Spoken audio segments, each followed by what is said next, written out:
সরকারকে ছিনিয়ে নিন।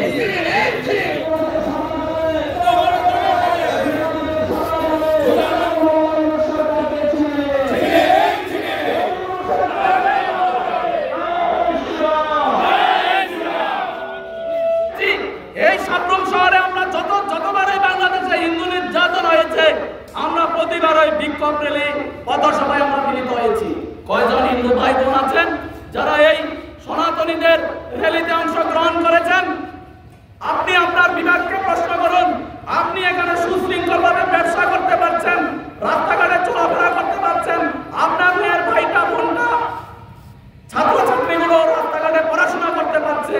কিন্তু যেখানে যেখানে জিহাদিদের বাড়ান্ত বেড়েছে, আপনারা পশ্চিমবঙ্গ, উত্তরপ্রদেশ, বিভিন্ন জায়গাগুলো একবার দেখুন, টিভির প্রত্যেকটা লোক সোশ্যাল মিডিয়ায় দেখেন সেখানে কি অবস্থা। আজকে সারা ভারতবর্ষ তোলপাড় হয়ে যাচ্ছে।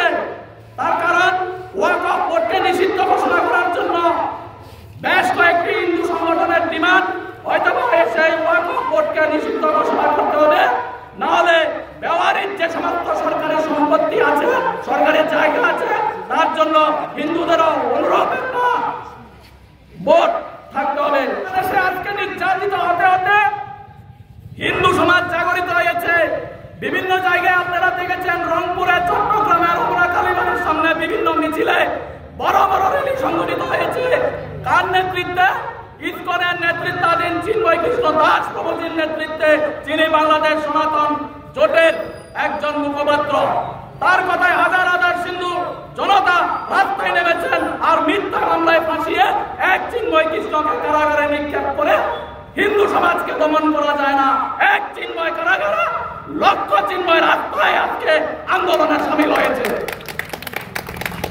হিন্দু দেশ কিভাবে বছরের পর বছর নির্যাতিত হতে হতে